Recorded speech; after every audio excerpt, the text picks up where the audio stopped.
Okay, so tonight we are reading The Man with the Twisted Lip. Isa Whitney, brother of the late Elias Whitney, D.D., principal of the Theological College of St. George's, was much addicted to opium. The habit grew upon him, as I understand, from some foolish freak when he was at college, for having read De Quincey's description of his dreams and sensations, he had drenched his tobacco with laudanum in an attempt to produce the same effects he found, as so many more have done, that the practice is easier to attain than to get rid of, and for many years he continued to be a slave to the drug, an object of mingled horror and pity to his friends and relatives. I can see him now, with yellow pasty face, drooping lids, and pinpoint pupils, all huddled in a chair, the wreck and ruin of a noble man. One night, it was in June '89, there came a ring to my bell, about the hour when a man gives his first yawn and glances at the clock. I sat up in my chair, and my wife laid her needlework down in her lap and made a little face of disappointment. "A patient," said she. "You'll have to go out." I groaned, for I was newly come back from a weary day. We heard the door open, a few hurried words, and then quick steps upon the linoleum. Our own door flew open, and a lady clad in some dark-colored stuff with a black veil entered the room. "You will excuse my calling so late," she began, and then, suddenly losing her self-control, she ran forward, threw her arms about my wife's neck, and sobbed upon her shoulder. "Oh, I'm in such trouble," she cried. "I do so want a little help." "Why," said my wife, pulling up her veil, "it is Kate Whitney. How you startled me, Kate! I had not an idea who you were when you came in. I didn't know what to do, so I came straight to you. That was always the way. Folk who were in grief came to my wife like birds to a lighthouse. It was very sweet of you to come. Now you must have some wine and water and sit here comfortably and tell us all about it. Or should you rather that I sent James off to bed?" "Oh, no, no, I want the doctor's advice and help too. It's about Isa. He has not been home for 2 days. I am so frightened about him." It was not the first time that she had spoken to us of her husband's trouble. To me as a doctor, to my wife as an old friend and school companion, we soothed and comforted her by such words as we could find. Did she know where her husband was? Was it possible that we could bring him back to her? It seems that it was. She had the surest information that of late he had, when the fit was on him, made use of an opium den in the farthest east of the city. Hitherto, hitherto his orgies had always been confined to one day, and he had come back, twitching and shattered, in the evening. But now the spell had been upon him 8 and 4 days, and he lay there, doubtless among the dregs of the docks, breathing in the poison or sleeping off the effects. There he was to be found, she was sure of it, at the Bar of Gold in Upper Swandam Lane. But what was she to do? How could she, a young and timid woman, make her way into such a place and pluck her husband out from among the ruffians who surrounded him? There was the case, and of course there was but one way out of it. Might I not escort her to this place? And then, as a second thought, why should she come at all? I was Isa Whitney's medical adviser, and as such I had influence over him. I could manage it better if I were alone. I promised her on my word that I should send him home in a cab within 2 hours if he were indeed at the address which she had given me. And so in 10 minutes I had left my armchair and cheery sitting room behind me, and was speeding eastward in a hansom on a strange errand, as it seemed to me at the time, though the future only could show how strange it was to be. And there was no great difficulty in the first stage of my adventure.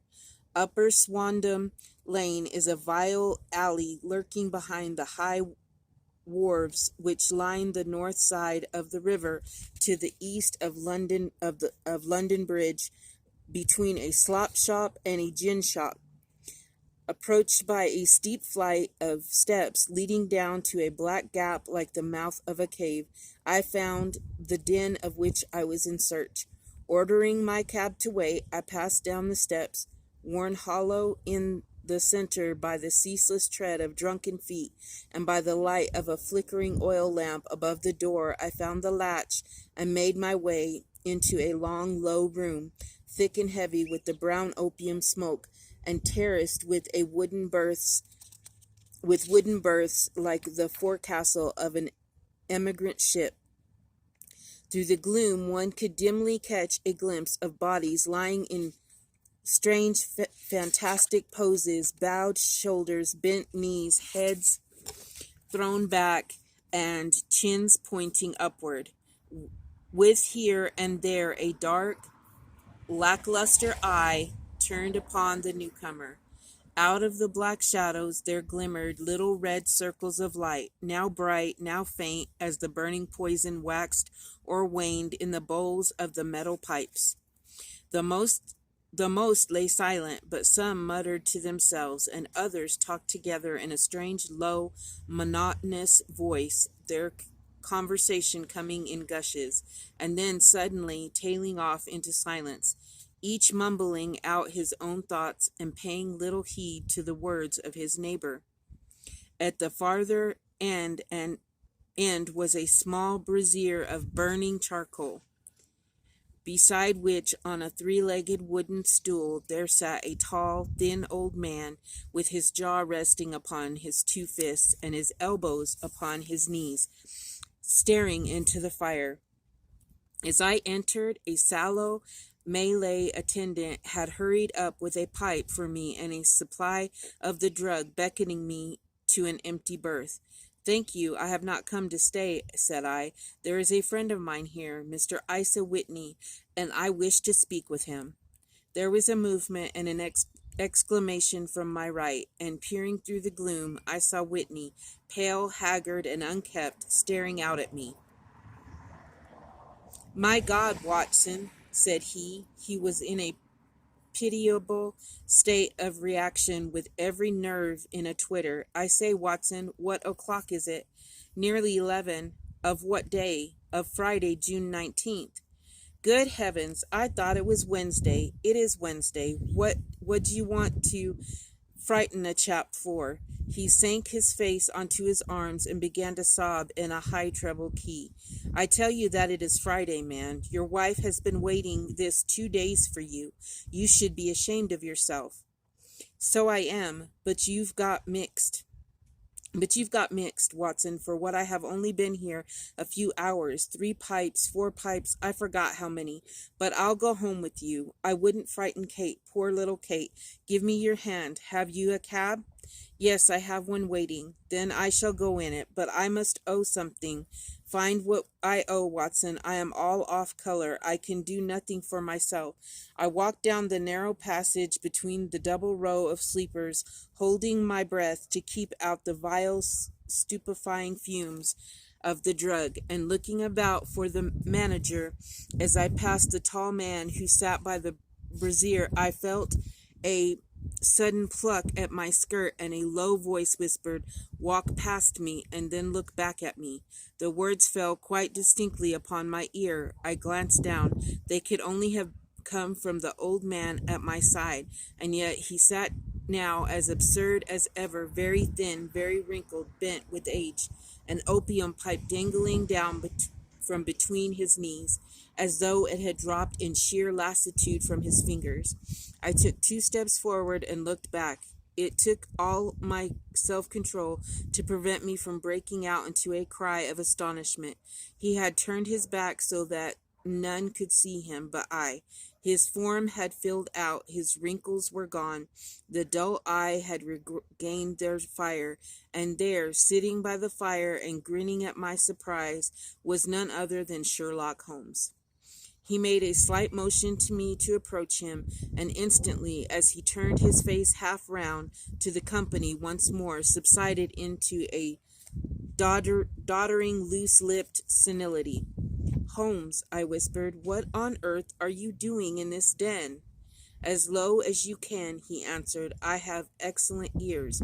If you would have the great kindness to get rid of that sottish friend of yours, I should be exceedingly glad to have a little talk with you." "I have a cab outside." "Then pray send him home in it. You may safely trust him, for he appears to be too limp to get into any mischief. I should recommend you also to send a note by the cabman to his wife to say that you have thrown in your lot with me. If you will wait outside, I shall be with you in 5 minutes." It was difficult to refuse any Sherlock Holmes requests, for they were always so exceedingly definite, and put forward with such a quiet air of mastery. I felt, however, that when Whitney was once confined in the cab, my mission was practically accomplished, and for the rest, I could not wish anything better than to be associated with my friend in one of those singular adventures which were the normal condition of his existence. In a few minutes I had written my note, paid Whitney's bill, led him out to the cab, and seen him driven through the darkness. In a very short time a decrepit figure had emerged from the opium den and was walking down the street with Sherlock Holmes. For 2 streets he shuffled along with a bent back and uncertain foot. Then, glancing quickly round, he straightened himself out and burst into a hearty fit of laughter.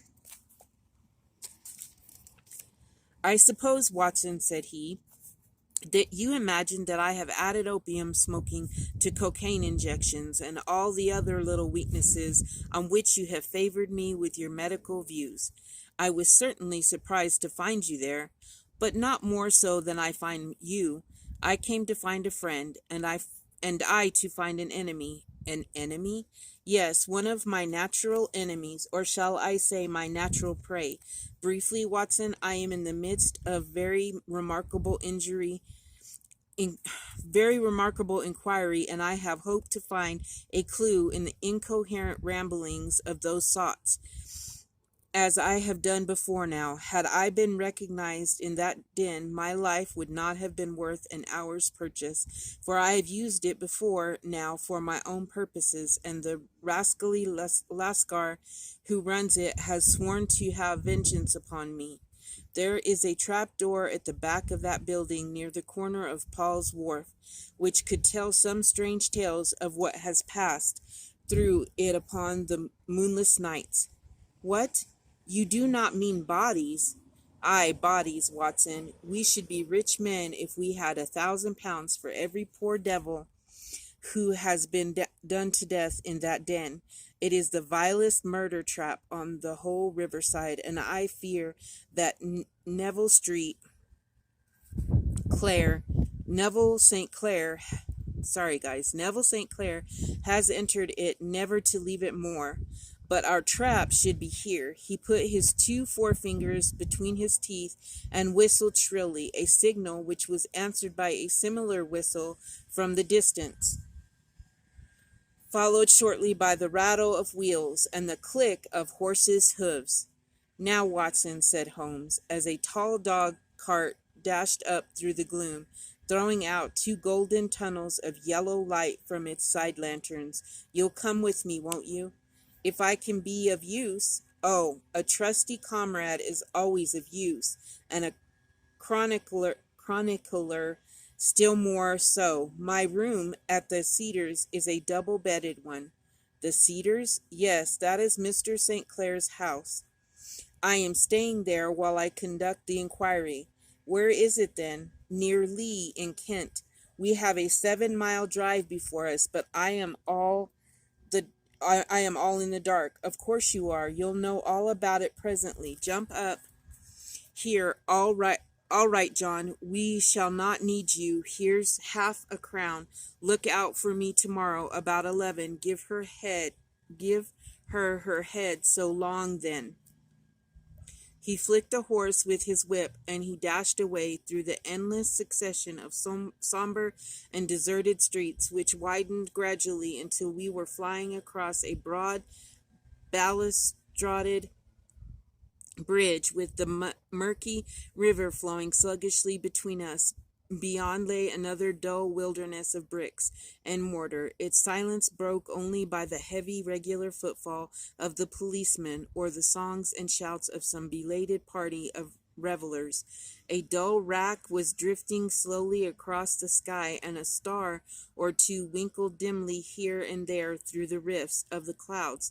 Holmes drove in silence with his head sunk upon his breast and the air of a man who is lost in thought, while I sat beside him, curious to learn what this new quest might be which seemed to tax his powers so sorely, and yet afraid to break in upon the current of his thoughts. We had driven several miles and were beginning to get to the fringe of the belt of suburban villas when he shook himself and shrugged his shoulders and lit up his pipe with the air of a man who has satisfied himself that he is acting for the best. "You have a grand gift of silence, Watson," said he. "It makes you quite invaluable as a companion. 'Pon my word, it is a great thing for me to have someone to talk to, for my own thoughts are not over pleasant. I was wondering what I should say to this dear little woman tonight when she meets me at the door. You forget that I know nothing about it. I shall just have time to tell you the facts of the case before we get to Lee.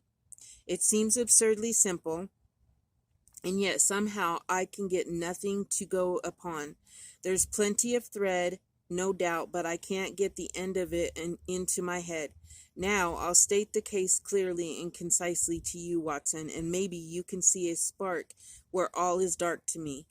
Proceed, then. Some years ago, to my definite, in May 1884, there came to Lee a gentleman, Neville St. Clair by name, who appeared to have plenty of money.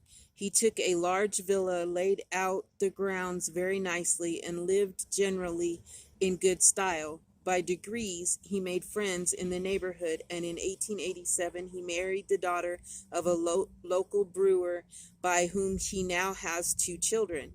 He had no occupation, but was interested in several companies, and went into town as a rule in the morning, returning by 5:14 from Cannon Street every night.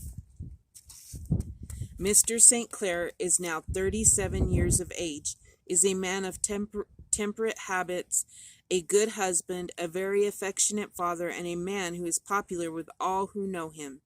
I may add that his whole debts at the present moment, as far as we have been able to ascertain, amount to £88, 10s, while he has £220 standing to his credit in the Capital and Counties Bank. There is no reason, therefore, to think that money troubles have been weighing upon his mind. Last Monday, Mr. Neville St. Clair went into town rather earlier than usual, remarking before he started that he had 2 important commissions to perform, and that he would bring his little boy home a box of bricks.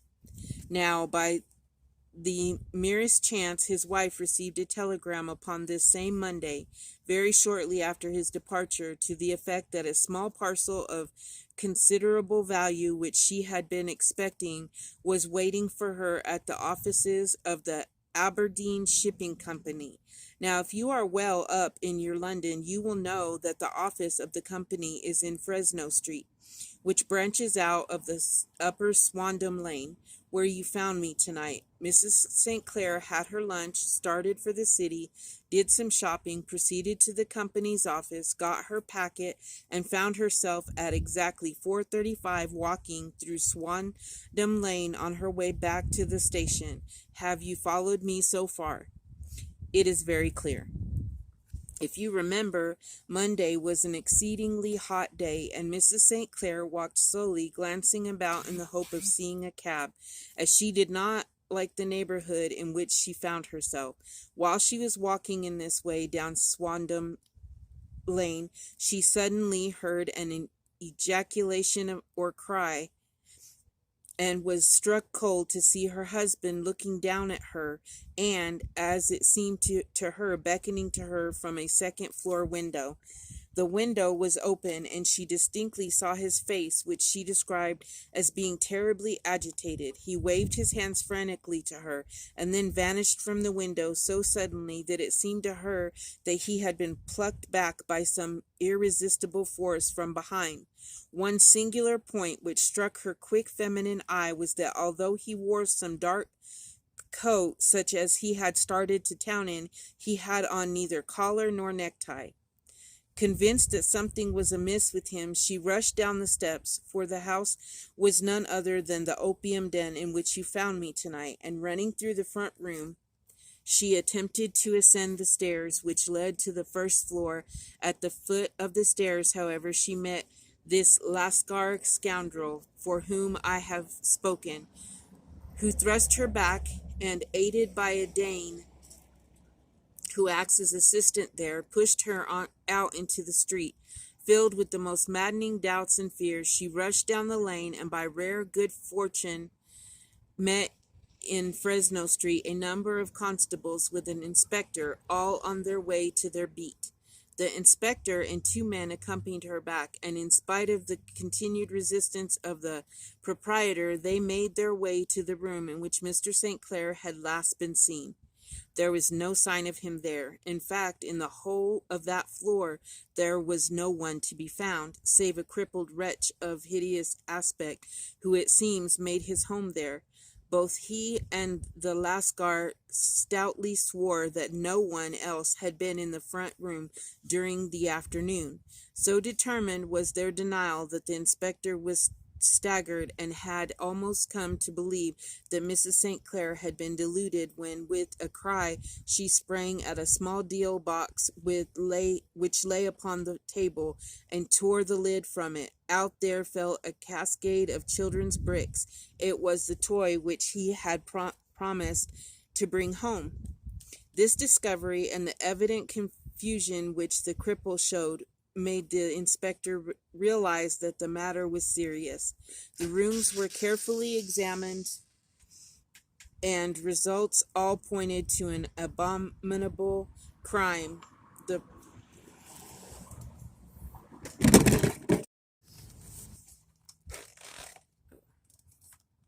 I just found it. Okay. The rooms were carefully examined, and results all pointed to an abominable crime. The front room was plainly furnished as a sitting room, and led into a small bedroom, which looked out upon the back of one of the wharves. Between the wharf and the bedroom window is a narrow strip, which is dry. A low tide, but is wharves. Between the wharf and the bedroom window is a narrow strip, which is dry at low tide, but is covered at high tide with at least 4.5 feet of water. The bedroom window was a broad one, and opened from below. On examination, traces of blood were to be seen upon the window sill, and several scattered drops were visible upon the wooden floor of the bedroom. Thrust away behind a curtain in the front room were all the clothes of Mr. Neville St. Clair, with the exception of his coat, his boots, his socks, his hat, and his watch. All were there. There were no signs of violence upon any of these garments, and there were no other traces of Mr. Neville St. Clair. Out of the window he must apparently have gone, for no other exit could be discovered, and the ominous bloodstains upon steel gave a little promise that he could save himself by swimming, for the tide was at its very highest at the moment of the tragedy. And now, as to the villains who seemed to be immediately implicated in the matter. The Lascar was known to be a man of the vilest antecedents, but as by Mrs. St. Clair's story, he he was known to have been on the foot of the stairs within a very few seconds of her husband's appearance at the window. He could hardly have been more than an accessory to the crime. His defense was one of absolute ignorance, and he protested that he had no knowledge as to the doings of Hugh Boone, his lodger, and that he could not account in any way for the presence of the missing gentleman's clothes. So much for the Lascar management. Now for the sinister cripple who lives upon the second floor of the opium den, and who was certainly the last human being whose eyes rested upon Neville St. Clair. His name is Hugh Boone, and his hideous face is one which is familiar to every man who goes much to the city. He is a professional beggar, though in order to avoid the police regulations he pretends to a small trade in wax vestas, some little distance down Threadneedle Street. Upon the left-hand side there is, as you have remarked, a small angle in the wall. Here it is that this creature takes his daily seat, cross-legged, with his tiny stock of matches on his lap, and as he is a piteous spectacle, a small rain of charity descends into the greasy leather cap which lies upon the pavement beside him. I have watched the fellow more than once before ever I thought of making his professional acquaintance, and I have been supervised at the harvest which he has reaped in a short time. His appearance, you see, is so remarkable that no one can pass him without observing him. A shock of orange hair, a pale face disfigured by a horrible scar, which by its contraction has turned up the outer edge of his upper lip, a bulldog chin, a pair of very penetrating dark eyes, which present a singular contrast to the color of his hair, all mark him out from amid the common crowd of mendicants, and so too does his wit, for he is ever ready with a reply to any piece of chaff which may be thrown at him by the passers-by. This is the man whom we now learn to have been the lodger at the opium den, and to have been the last man to see the gentleman of whom we are in quest. But a cripple, said I? What could he have done single-handed against a man in the prime of life? He is a cripple in the sense that he walks with a limp, but in other respects he appears to be a powerful and well-nurtured man. Surely your medical experience would tell you, Watson, that a weakness in one limb is often compensated for by exceptional strength in the others. Pray continue your narrative. Mrs. St. Clair fainted at the sight of the blood upon the window, and she was escorted home in a cab by the police, as her presence could be of no help to them in their investigations. Inspector Barton, who had charge of the case, made a very careful examination of the premises, but without finding anything which threw any light upon the matter. One mistake had been made in not arresting Boone instantly, as he was allowed some few minutes during which he might have communicated with his friend the Lascar, but this fault was soon remedied, and he was seized and searched. Without anything being found which could incriminate him, there were, it is true, some bloodstains upon his right shirt sleeve, but he pointed to his right finger, which had been cut near the nail, and explained that the bleeding came from there, adding that he had been to the window not long before, and that the stains which had been observed there came doubtless from the same source. He denied strenuously having ever seen Mr. Neville St. Clair, and swore that the presence of the clothes in his room was as much a mystery to him as the police. As to Mrs. St. Clair's assertion that she had actually seen her husband at the window, he declared that she must have been either mad or dreaming. He was removed loudly, protesting, to the police station, while the inspector remained upon the premises in the hope that the ebbing tide might afford some fresh clue. And it did, though they hardly found upon the mud bank what they had feared to find. It was Neville St. Clair's coat, and not Neville St. Clair, which lay uncovered as the tide receded. And what do you think they found in the pockets? I cannot imagine. No, I don't think you would guess. Every pocket stuffed with pennies and halfpennies. 421 pennies and 270 halfpennies. It was no wonder that it had not been swept away by the tide. But a human body is a different matter. There is a fierce eddy between the wharf and the house. It seemed likely enough that the weighted coat had remained when the stripped body had been sucked away into the river. But I understand that all the other clothes were found in his room. In the room, would the body be dressed in a coat alone? No, sir, but the facts might be met suspiciously enough. Suppose that this man Boone had thrust Neville St. Clair through the window. There is no human eye which could have seen the deed. What would he do? Okay. Then, what would he do then? It would, of course, instantly strike him that he must get rid of the telltale garments. He would seize the coat then and be in the act of throwing it out when it would occur to him that it would swim and not sink. He has little time, for he has heard the scuffle down the stairs when the wife tried to force her way up, and perhaps he has already heard from his Lascar confederate that the police are hurrying up the street. There is not an instant to be lost.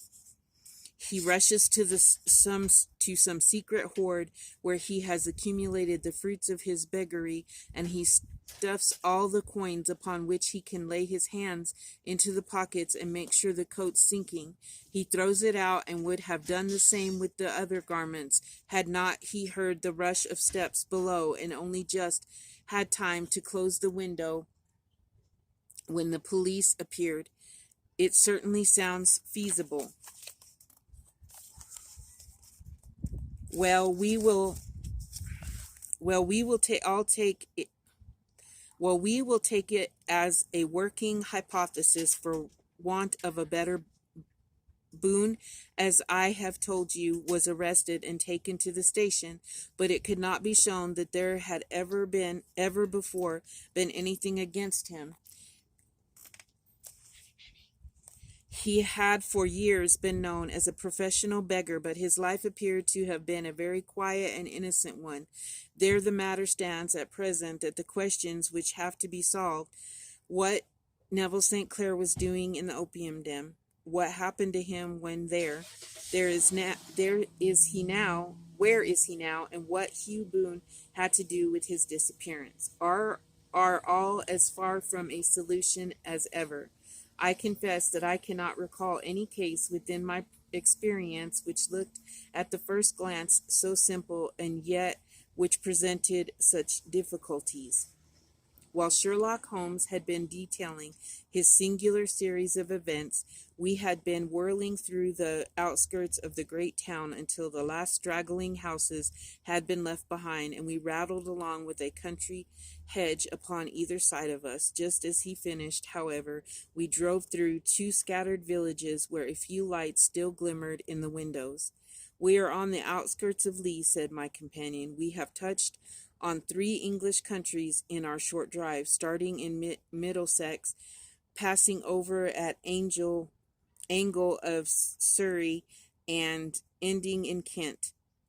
See that light among the trees? That is the Cedars, and beside that lamp sits a woman whose anxious ears have already, I have little doubt, caught the clink of our horses' feet." "But why are you not conducting the case from Baker Street?" I asked. "Because there are many inquiries which must be made out here. Mrs. St. Clair has most kindly put 2 rooms at my disposal, and you may rest assured that she will have nothing but a welcome for my friend and colleague. I hate to meet her, Watson, when I have no news for her of her husband. Here we are. Woe, there, woe. We had pulled up in front of a large villa which stood within its own grounds. A stable boy had run out to the horse's head, and springing down, I followed Holmes up the small winding gravel drive which led to the house. As we approached, the door flew open, and a little blonde woman stood in the opening, clad in some sort of little Mussolini de Sui, which with a touch of fluffy pink chiffon at her neck and wrists. She stood with her figure outlined against the floor of light, one hand upon the door, one half raised in her eagerness, her body slightly bent, her head and face protruded, with eager eyes and parted lips, a standing question. "Well?" she cried. "Well?" And then, seeing that there were 2 of us, she gave a cry of hope which sank into a groan as she saw that my companion shook his head and shrugged his shoulders. "No good news?" "None." "No bad?" "No." "Thank God for that. But come in. You must be weary, for you have had a long day. This is my friend Dr. Watson. He has been of most vital use to me in several of my cases, and lucky chance has made it possible for me to bring him out and associate him with this investigation. I am delighted to see you," said she, pressing my hand warmly. You will, I am sure, forgive anything that may be wanting in our arrangements when you consider the blow which has come so suddenly upon us. "My dear madam," said I am an old campaigner, and if I were not, I can very well see that no apology is needed. If I can be of any assistance either to you or to my friend here, I shall be indeed happy. Now, Mr. Sherlock Holmes," said the lady, as we entered a well-lit dining-room, upon the table of which a cold supper had been laid out, "I should very much like to ask you 1 or 2 plain questions, to which I beg that you will give a plain answer." "Certainly, madam." "Do not trouble about my feelings. I am not hysterical nor given to fainting. I simply wish to hear your real opinion. Upon what point, in your heart of hearts, do you think that Neville is alive?" Sherlock Holmes seemed to be embarrassed by the question. "Frankly now," she repeated, standing upon the rug and looking keenly down at him as he leaned back in his basket chair. "Frankly, then, madam, I do not." "You think that he is dead?" "I do." "Murdered?" "I don't say that, perhaps." "And on what day did he meet his death?" "On Monday." "Then perhaps, Mr. Holmes, you will be good enough to explain how it is that I have received a letter from him today." Sherlock Holmes sprang out of his chair, and Sherlock Holmes sprang out of his chair as if he had been galvanized. "What?" he roared. "Yes, today." She stood smiling, holding up a little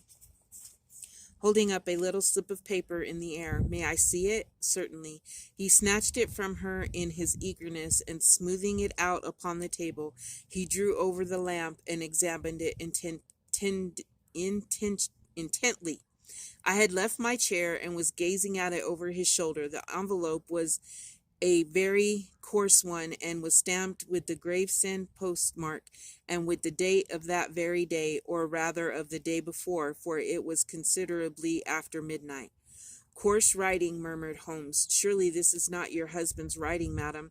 "No, but the enclosure is. I perceive also that whoever addressed the envelope had to go and inquire as to the address."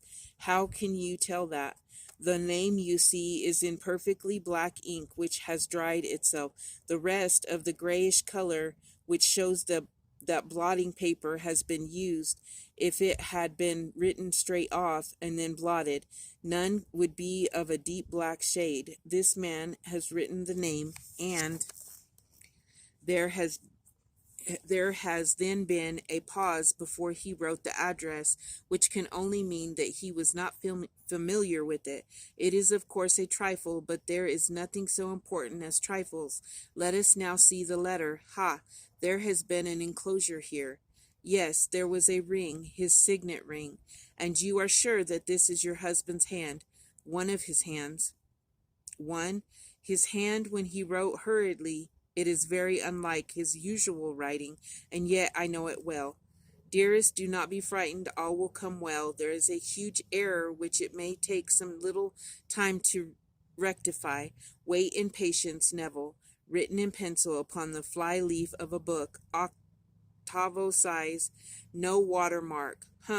Posted today in Gravesend by a man with a dirty thumb. Ha!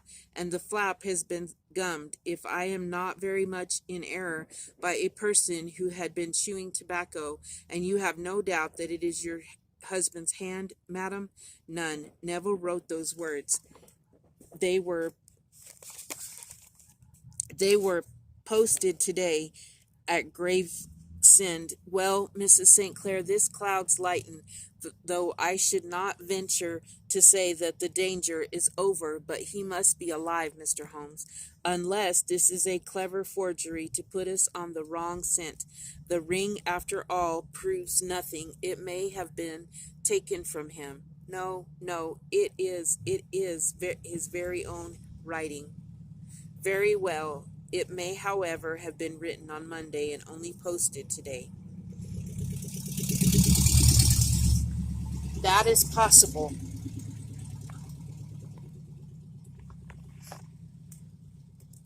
If so, much may have happened between. Oh, you must not discourage me, Mr. Holmes. I know that all is well with him.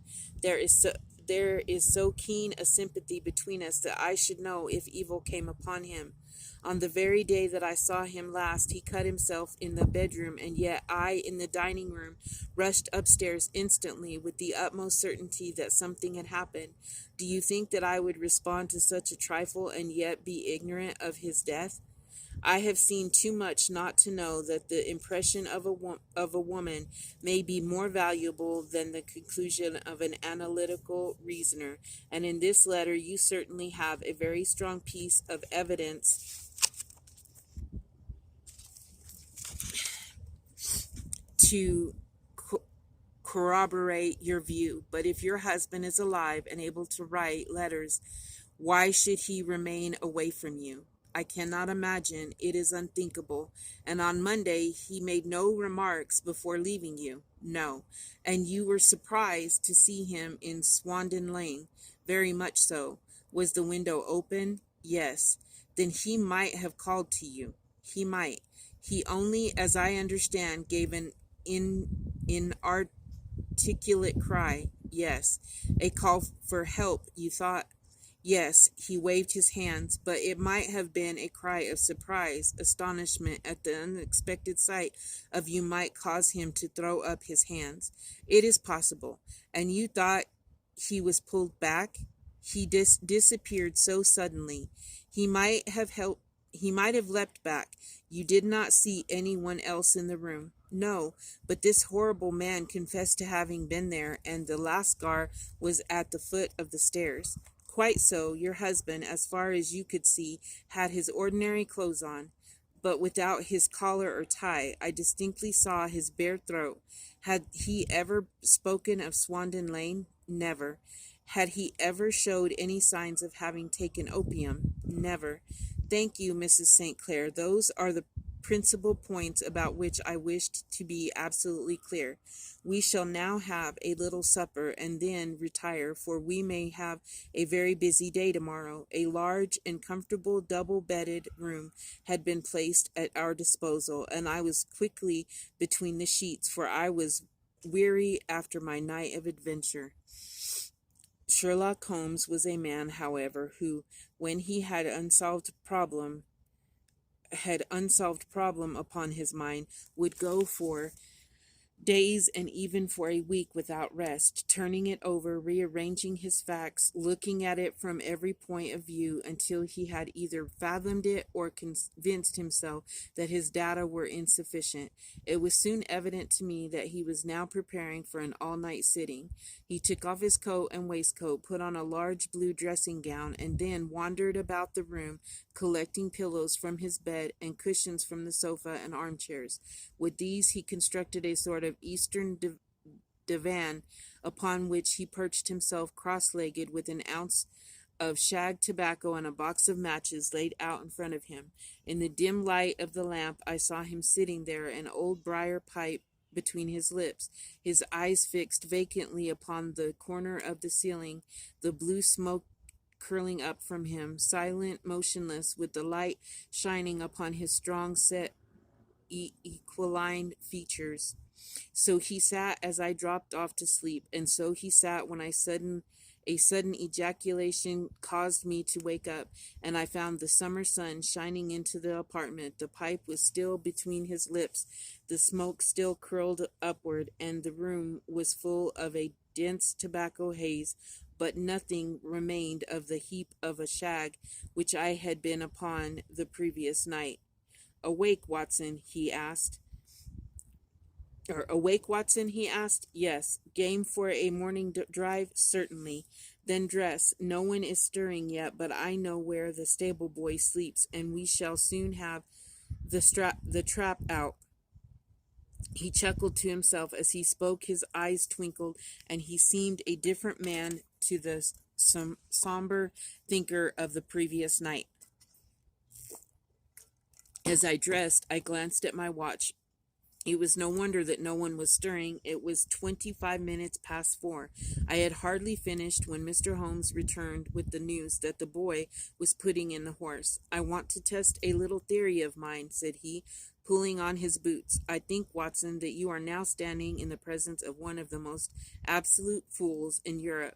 I deserve to be kicked from here to Charing Cross, but I think I have the key of the affair now. And where is it? I asked, smiling.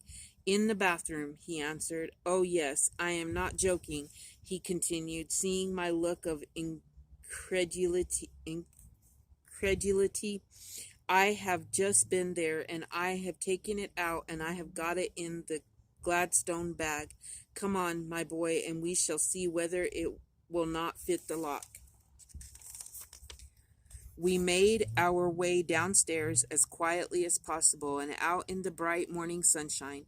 In the road stood our horse and trap, with the half-clad stable-boy waiting at the head.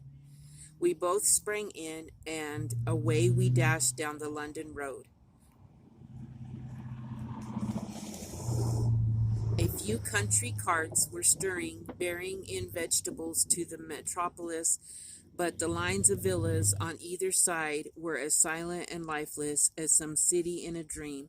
It has been in some points a singular case, said Holmes, flicking the horse on it into a gallop.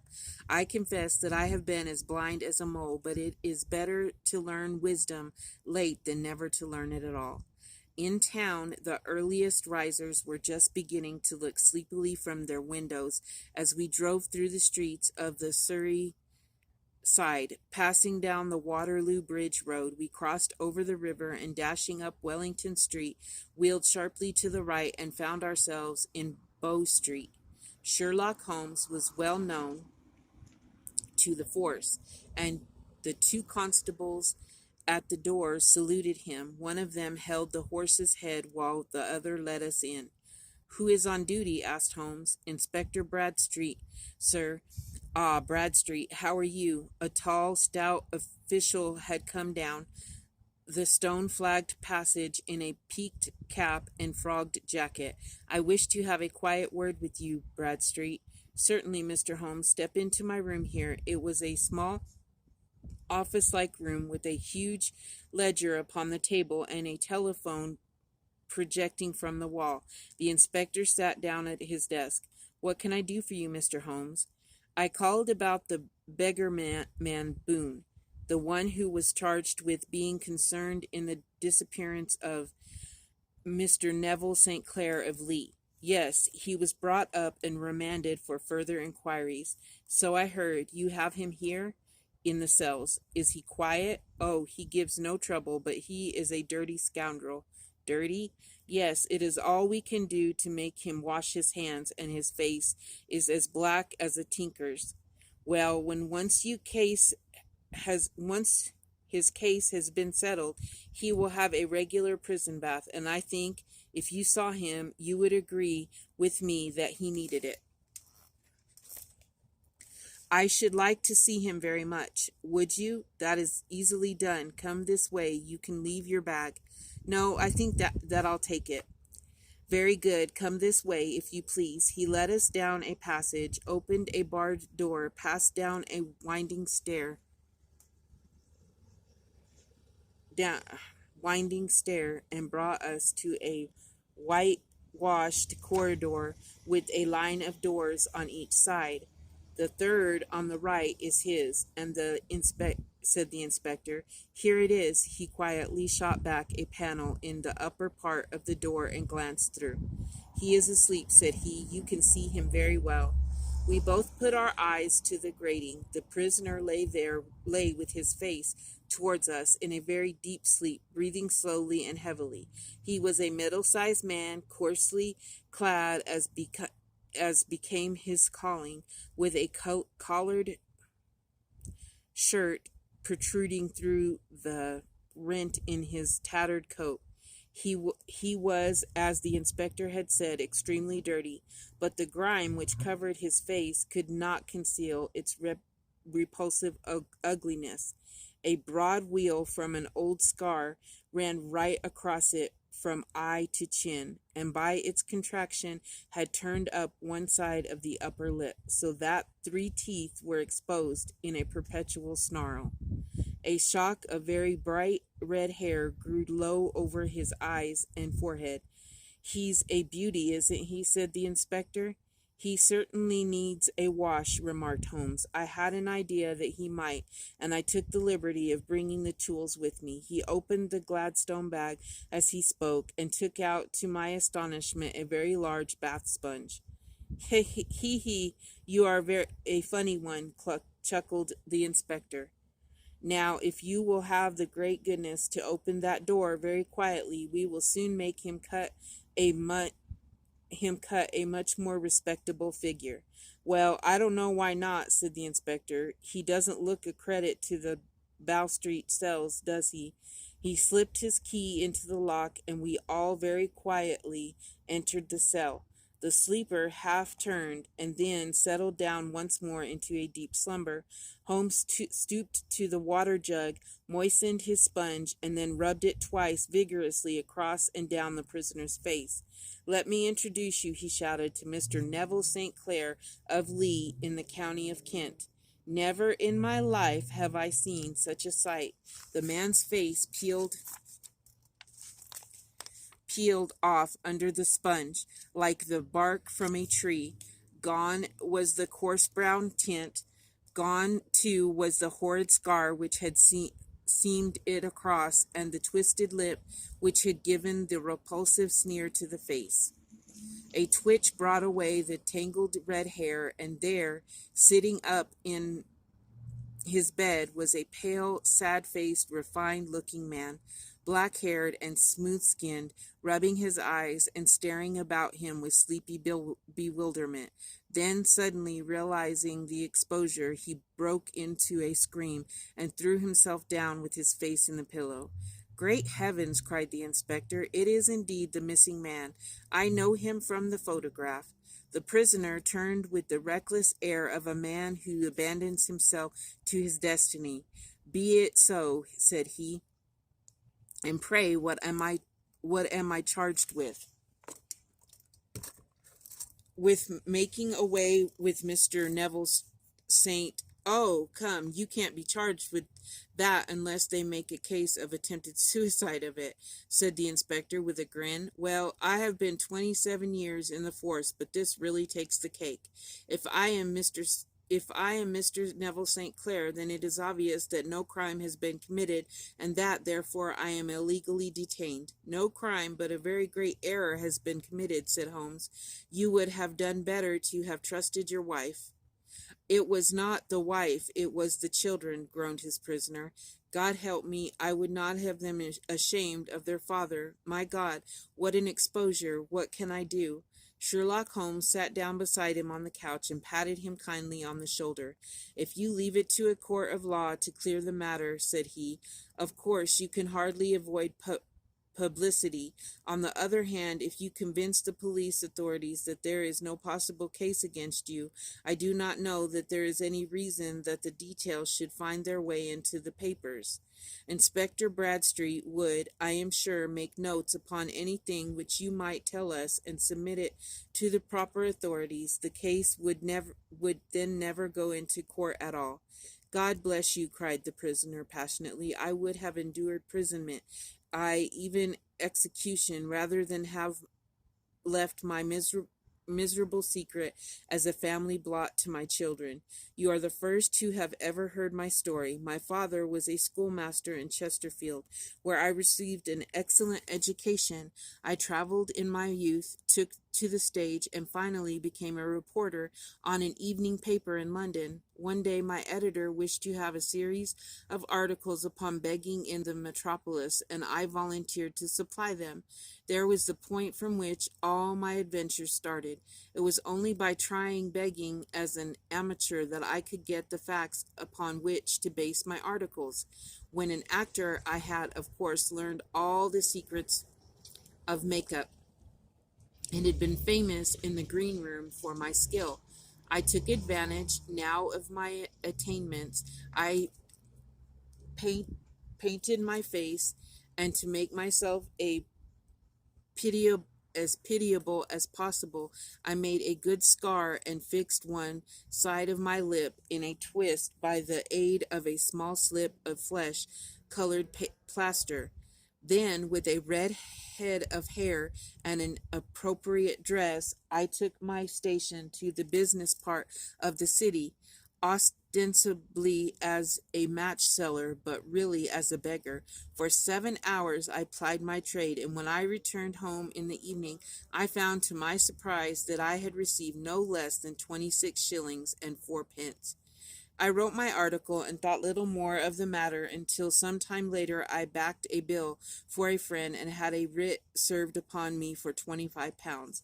I was at my wits' end where to get the money, but a sudden idea came to me. I begged a fortnight grace for the creditor, asking for a holiday from my employers, and spent the time in begging in the city under my disguise. In 10 days I had the money and had paid the debt. Well, you can imagine how hard it was to settle down to arduous work at £2 a week when I knew that I could earn as much in a day by smearing my face with a little paint, laying my cap on the ground, and sitting still.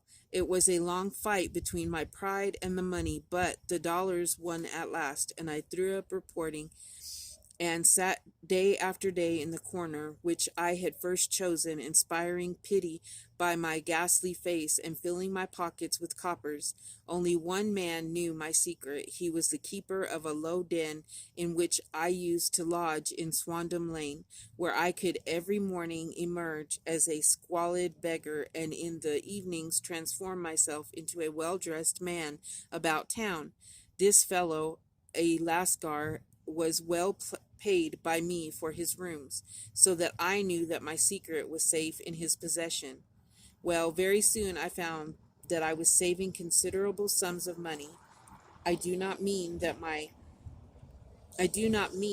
any beggar in the streets of London could earn £700 a year, which is less than my average takings, but I had an exceptional advantage is in my power of making up, and also in a facility of repartee which improved my practice and made me quite a recognized character in the city. All day a stream of pennies, varied by silver, poured upon me, and it was a very bad day in which I failed to take £2.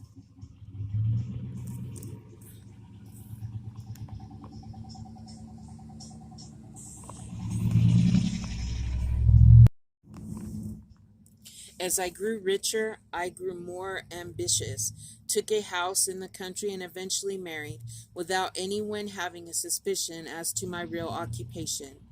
My dear wife knew that I had business in the city. She little knew what. She little knew what.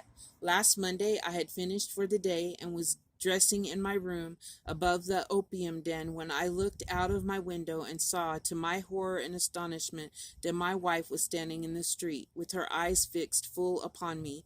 I gave a cry of surprise, threw up my arms to cover my face, and rushing to my confidant, the Lascar, entreated him to prevent anyone from coming up to me. I heard her voice downstairs, but I knew that she could not ascend. Swiftly I threw off my clothes, pulled on those of a beggar, and put on my pigments and a wig. Even a wife's eye could not pierce so complete a disguise. But then it occurred to me that there might be a search in the room, and that the clothes might betray me. I threw open the window, reopening by my violence a small cut which I had inflicted upon myself in the bedroom that morning. Then I seized my coat, which was weighed by the coppers which I had just transformed to it from the leather bag in which I carried my takings. I hurled it out of the window, and it disappeared into the Thames. The other clothes would have followed, but at that moment there was a rush of constables up the stair, and a few minutes after I found, rather I confess to my relief, that instead of being identified as Mr. Neville St. Clair, I was arrested as his murderer. I do not know that there is anything else for me to explain. I was determined to preserve my disguise as long as possible, and hence my preference for a dirty face, knowing that my wife would be terribly anxious. I slipped off my ring and confided it to the Lascar at a moment when no constable was watching me, together with a hurried scrawl telling her that she had no cause to fear. That note only reached her yesterday, said Holmes. Good God, what a week she must have spent. The police have watched this Lascar, said Inspector Bradstreet, and I can quite understand that he might find it difficult to post a letter unobserved. Probably he handed it to some sailor customer of his who forgot all about it for some days. That was it, said Holmes, nodding approvingly. I have no doubt of it, but have you never been prosecuted for begging? Many times, but what was a fine to me? It must stop here, however, said Bradstreet. If the police are to hush this thing up, there must be no more of Hugh Boone. I have sworn it by the most solemn oaths which a man can take. In that case, I think that it is probable that no further steps may be taken, but if you are found again, then all must come out. I am sure, Mr. Holmes, that we are very much indebted to you for having cleared the matter up. I wish I knew how you reach your results. I reached this one, said my friend, by sitting upon 5 pillows and consuming an ounce of shag. I think, Watson, that if we drive to Baker Street, we shall just be in time for breakfast. That's the end, and the next one is called The Blue Carbuncle.